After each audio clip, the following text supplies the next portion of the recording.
As the Detroit Lions shake off that tough loss to the 49ers, let's not forget where we're at heading into this offseason.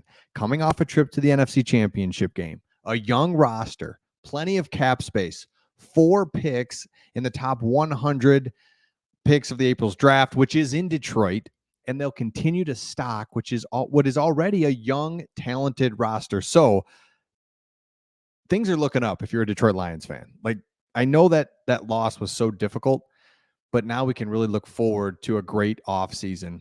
And this latest 7-round mock draft that I found is just perfectly wild.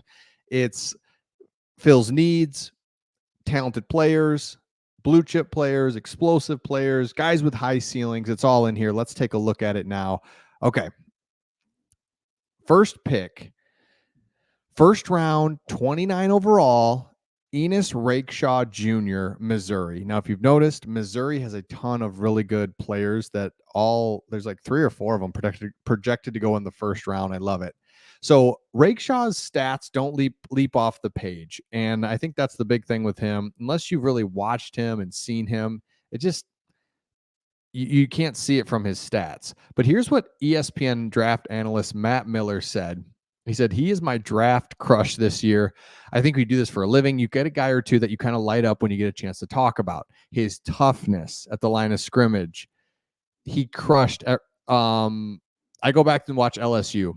LSU's offense crushed everybody they played. They threw at him one time. It was incomplete, and they never went back to him the rest of the game, despite having Neighbors and Thomas, who are probably going to be top 20 picks. So I think this just speaks to it all. The fact that this dude, he's 6 foot, 195. He's just got the intangibles of a corner. So if you're a Lions fan, right out of the gates at pick 29, you get your corner. Perfect.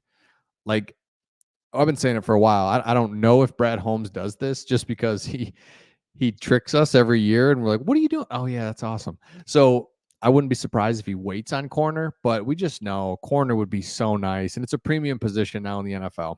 It just is, because the talent on the wide receiver side is so high, and it's a passing league, or they make the rules to be able to pass. And it's such an impact in the game that you got to be able to stop that. Otherwise, it just flips field position. It's too tough. Okay, next one.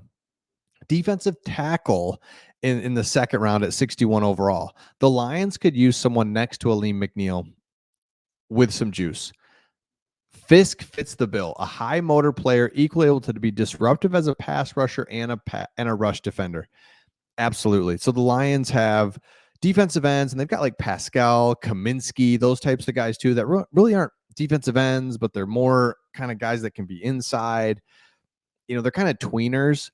The Lions don't have true defensive tackles. They don't have 2 of them. They've got Aleem McNeil, but then after that, we tried a lot of different combinations. It'd be nice to just put in a guy, boom, be done with it. Love that pick as well. In the third round, this is where we address the defensive end. Marshawn Nealand out of Western Michigan. So another one where it's going to take some advanced scouting, just because in his last 10 games, he had 57 tackles, 7 tackles for loss, and 4.5 sacks and 2 forced fumbles. Awesome. But he's playing at Western Michigan. So in one sense, he's playing against lesser talent, but he has lesser talent on his team. So it's kind of, you just got to watch the tape and make sure he's the right guy. But this is where the Lions address defensive end. Love it. Let's go. But one last thing. He has what scouts would consider ideal strength or length, size, and power at 6'3", 270. Yeah, awesome.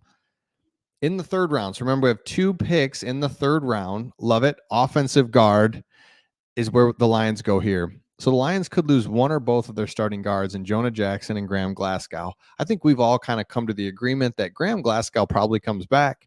He's kind of lived here in Michigan. He's getting older, another 1-year deal. Maybe this is kind of one more and done, or, he's kind of in that, I don't know if I just want to go start over somewhere again. I'm getting older. I like it here. I know what I've got here. Jonah Jackson, younger, has a chance to really go and make some money, get a monster deal somewhere, and somebody will do it. So Jonah Jackson's probably gone. And in any case, we need guard center to back up for Frank anyway. So perfect. You've just hit every single need right here with an offensive guard. I love that. In the fourth round, The Lions sent their 2024 fourth-round pick to the Vikings in the TJ Hawkinson trade at the deadline.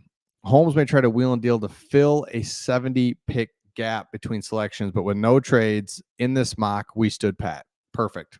So now we go to the fifth round. Cornelius Johnson out of Michigan. Now, this is where I said this is just kind of a wild draft. Next thing you know, we're in wide receiver, Cornelius Johnson, who, boy, being a Michigan fan, watched him. A lot of you guys are as well. It's an interesting prospect because on one hand, the guy is, man, he was talented, made some big catches. And on the other hand, just would disappear for games at a time. And it's not his fault. Michigan was very talented, would run the ball, eat clock. The games were short.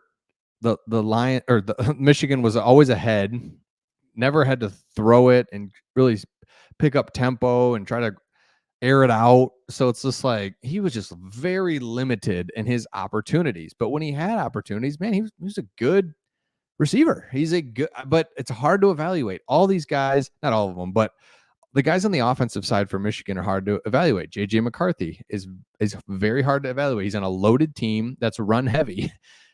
Not his fault. He wasn't asked to throw the ball. So same with Cornelius Johnson. Let me know your thoughts on this one, Lions fans. Cornelius Johnson, I love wide receiver. I think we need a wide receiver. Keep building on that strength of our offense. And it'd be nice to have a big wide receiver that can go up and make plays in the red zone. But I don't know about that one. I don't love it. Sixth round, go to another corner. This is where I wonder if we will double up on corner. And again, free agency is going to tell us a lot. Remember, free agency is before the draft. So in free agency, the Lions going to pick up a couple corners, and then you don't need as many in the draft. We'll see on that one.